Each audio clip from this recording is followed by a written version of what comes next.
আমাদের দোরগোড়ায় রমাদান মাস চলে আসছে। রমাদান হলো আত্মশুদ্ধির মাস, পরিবর্তনের মাস, 11 মাসের লস পোষায় নেওয়ার মাস, ইবাদতের মৌসুম।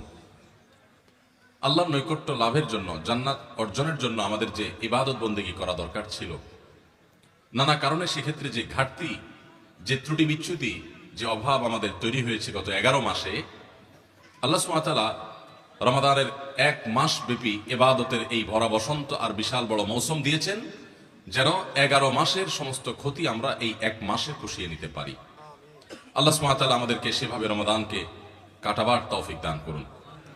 সম্মানিত উপস্থিতি, রমাদান মাসের প্রধান আমল হলো রোজা বা সিয়াম। এই সওম, সিয়াম বা রোজা, এই ইবাদত আল্লাহ তাআলা দিয়েছেন আমরা যেন তাকওয়া অর্জন করতে পারি।